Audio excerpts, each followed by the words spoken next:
What's up, guys? Welcome back to LYRE's music channel, where we do walkthroughs of productions that we've done, give production tips, songwriting tips, and all those great things. If you aren't subscribed yet, please hit that subscribe button and let's get to the video. Okay, so today I'm going to be walking through the production I did on Gabbie Hanna's song called Special. It's a very beautiful, soulful, emotional ballad. So I think a lot of the techniques that I've used to create this could be applied to other ballads. And I've been getting a lot of requests to walk through this song. So here you guys go. Special, don't know why I thought I could be someone, I'm no one to anyone who knows me. I'm a burden, I'm certain the only thing I'm good for is hurting the ones like that.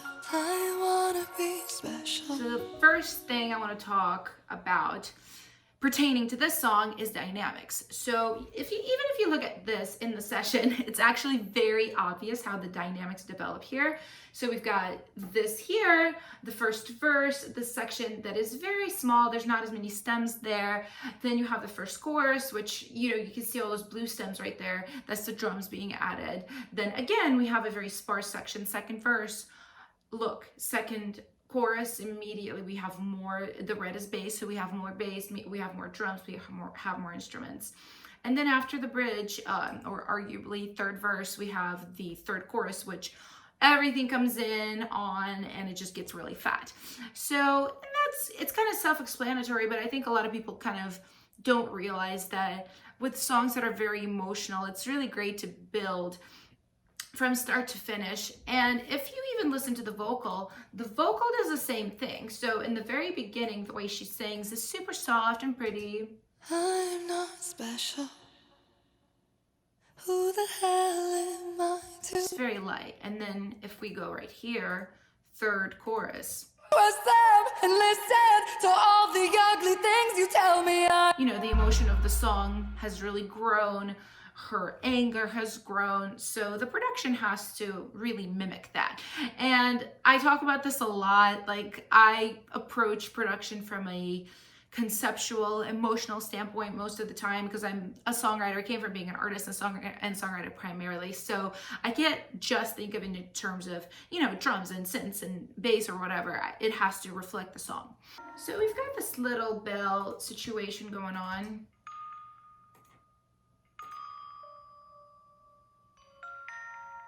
A couple of different octaves going on. Wow, there's a lot of plugins on this. I wonder if it's the same sound, actually. Glockenspiel, natural ambience. Crystal music box. Okay, I see what's going on. So I layer two different bell type sounds, and one is a lower octave, this crystal music box from Omnisphere, and this other Omnisphere, the Glockenspiel, is like my top end. So if you solo them,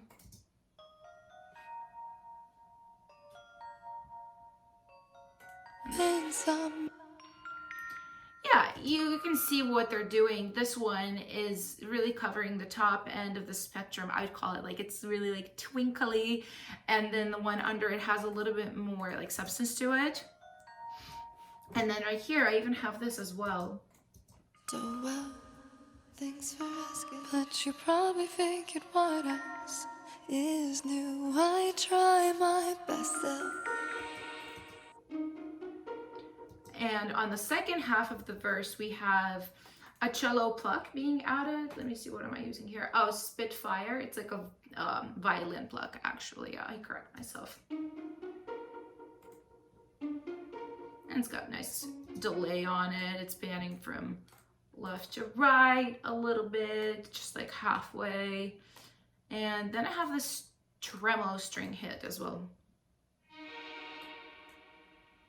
And one thing you can even see, it doesn't, not every note comes in at the same time. It's like an arpeggio. And it creates a little bit of that kind of messiness, which is nice, because I think with digital production, it's, especially if you're not using any, you're not recording any real instruments, pianos or guitars or horns or whatever, there's not a lot of room for human error. A lot of the times people are just like, it's perfectly tuned, it's perfectly timed, it's perfect, and then it really dehumanizes it in a way, and it makes it like kind of robotic, which can be good depending on the genre, but definitely for like a ballad like this, it's really, you know, you ideally like would go in a big studio and record an orchestra doing this. Like we didn't have that opportunity with this. So what my job is to try to like approximate that human imperfection with what I can do on the computer. So, and I'm seeing, obviously this first verse, there's not a lot going on, but I'm seeing how I've kind of gotten creative with verbs right here. Special. I don't know why I called it echo. Like, I guess it kind of sounds like an echo. That's such a like rookie thing to do, be like, echo. It's basically just like verb throws. That's what they are, if we're talking professional terms. But it's basically, its point is just to shimmer, which is why I use Valhalla Shimmer. It's like the most aptly named plugin I've ever seen. It really does add that like kind of twinkling verb in the background. And that's what I wanted for this, because there's not a lot going on. So there's a lot of room for those verbs and delays and those types of subtler effects to really have a moment to shine. And that's what we're really going after here.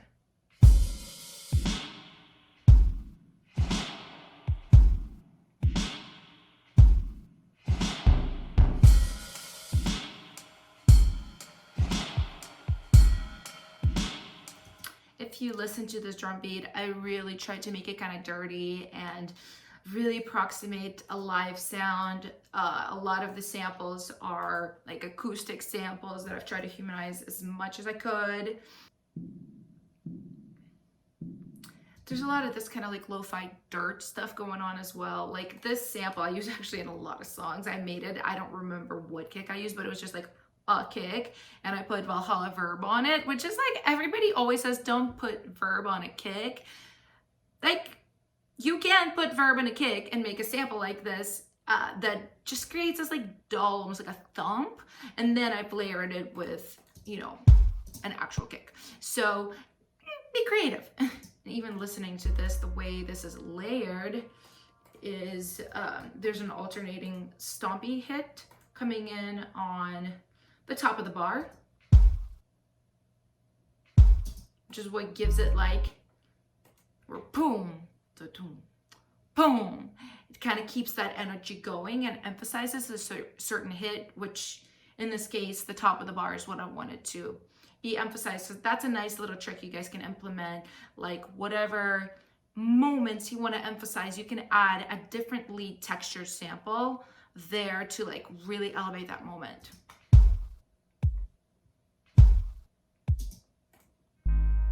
So I've got my snare. So group of this.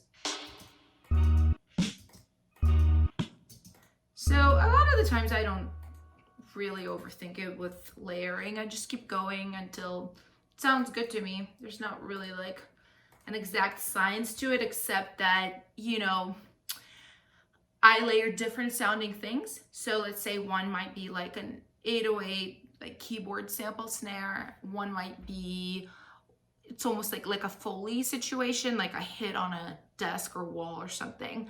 And one might be an acoustic snare. You know, those are very different textures. And when you layer them, something beautiful can happen. This is an important hit that happens every second bar. Yeah.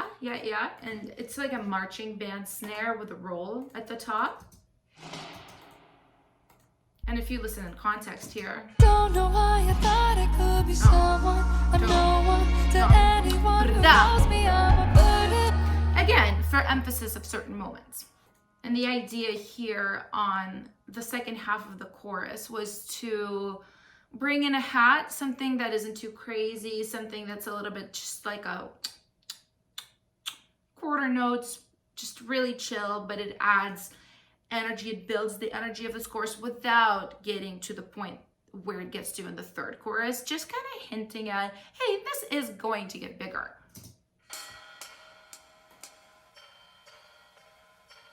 I love samples like this. This is obviously, I don't know what this sounded like before I did my thing. Let me just see.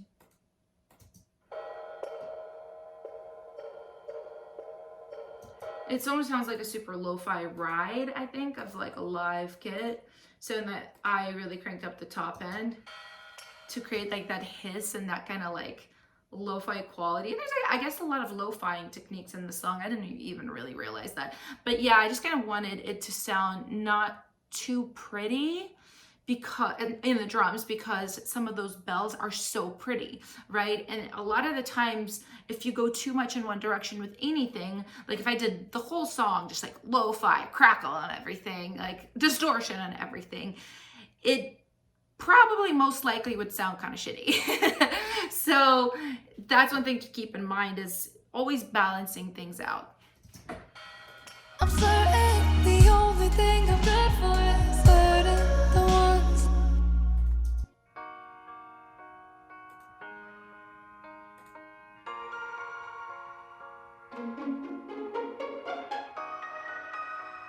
Some of the instrumental, again, I'm kind of sticking with more real instruments, not as much synth-based stuff. There's just like a nice real sounding piano. There's also a piano, I call it twinkly, twinkly piano. Just like a high-pitched piano with a lot of reverb. Boy, why do I have so many effects? You know what happens is I'm not very conservative with what I put on my channels at all. And especially I jump around too when I produce. I might be working on this and then I'll be like, oh, I need to do a snare like that. And then I'll leave it and then I'll come back. And instead of like consolidating effects or undoing effects and creating a better one, I'm just like add a little bit more on, because I do have a really powerful computer. So most of the time, like CPU is not like that big of an issue. So it's funny this is sometimes what a channel might look like. But anyway.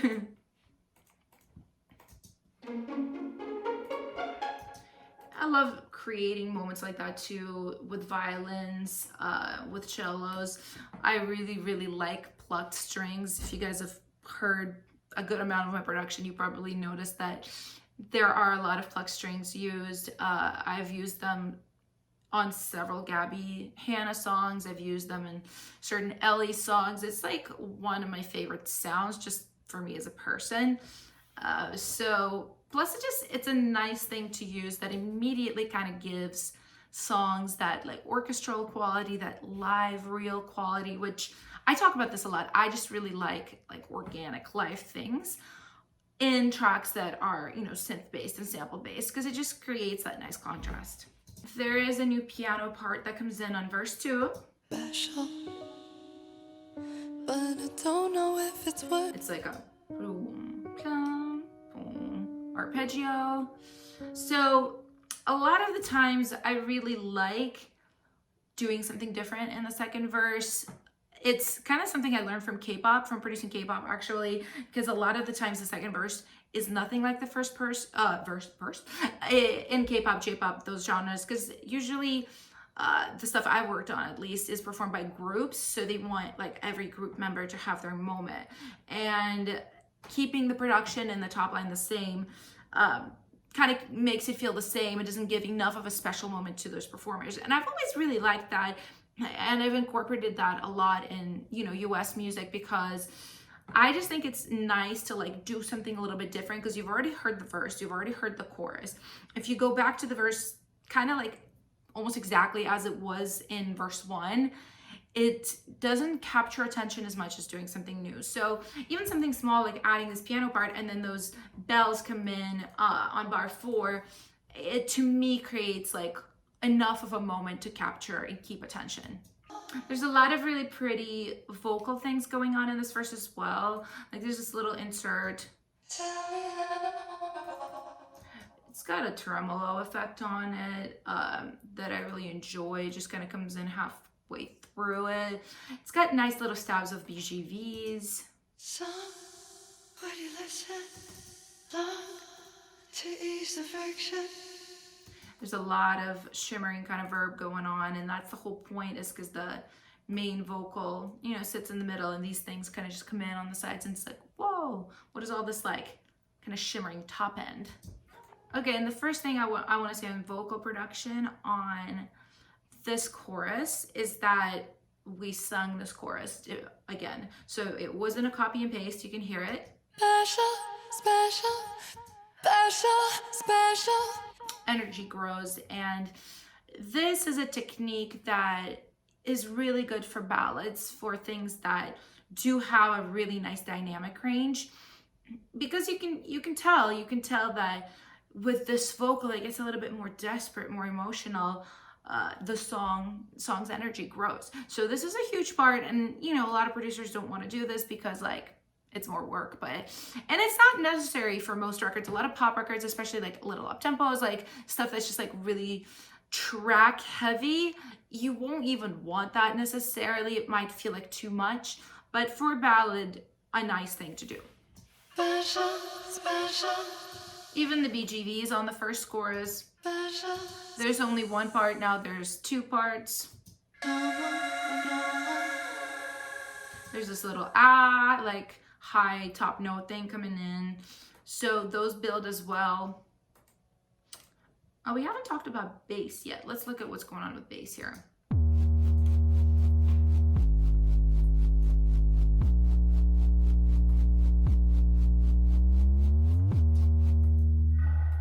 Okay, so there's an 808. Okay, it's just nice full 808. I use Sublab, which is a plugin I've kind of recently-ish started using for all 808s, and I love it. And it's just something that like, there's a lot of variety in it, and I highly recommend it. It's a really inexpensive plugin as well. This is like a bass slide that I created out of this 808 by freezing it. It's something I do a lot. A lot of the times, like if I just want like a little bit of a jolt of energy in transitions, I'll create little bass slides, or just like fine ones too if it's more of like a live bass.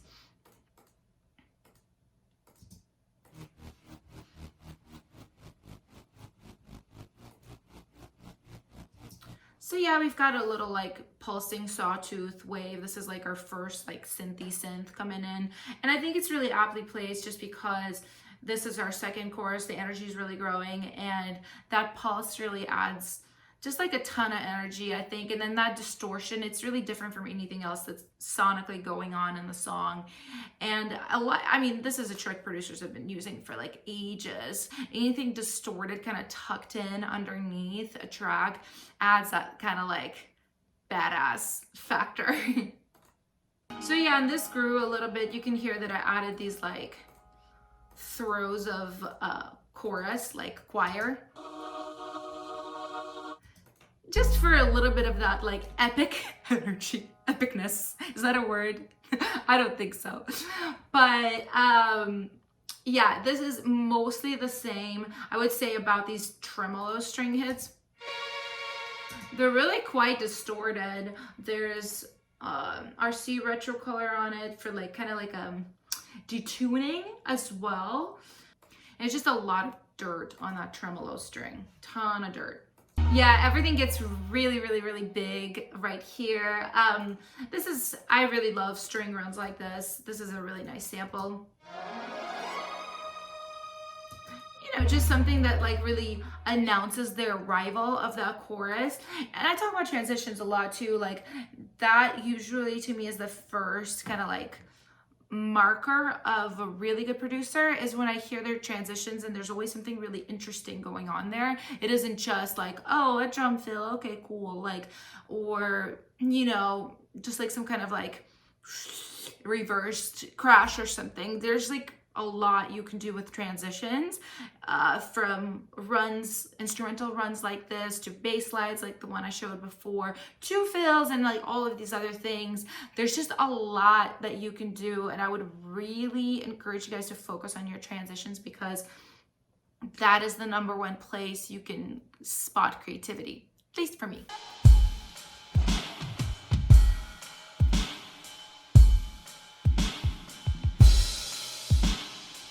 Yeah, you can tell right here, this beat has really been built up. These toms have really added a lot of energy.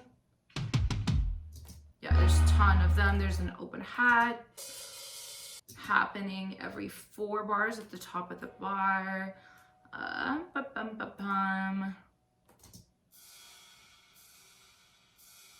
There's a ride happening, and if you guys zoom in right here, you can see that they aren't all the same volume to humanize them.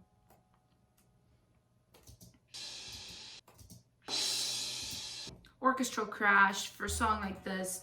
Really apt. Doesn't have to be. A big part of Gabbie's sound is that nod to musical theater and opera, so I was liberally using orchestral samples, but you can achieve similar energetic result with just like any big sounding crash.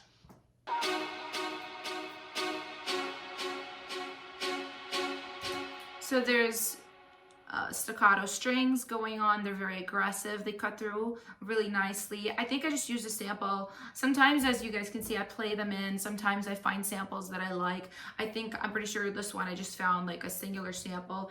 Then I worked on, you know, humanizing the volume, and I melodined them as well to follow the chords of the song. There's a little bit more of those choir stabs, which I just think it like adds the drama. A little bit of a tension string.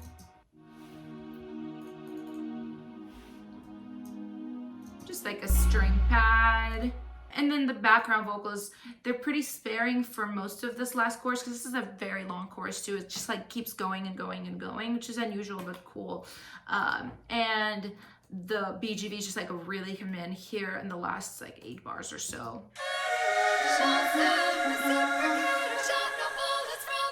The drama queen who never sees. Couldn't fool anyone. The monster reciprocator shot no bullets from my gun. The drama queen who never seems to get applause from anyone. I won't be who you say I am if I sing a song.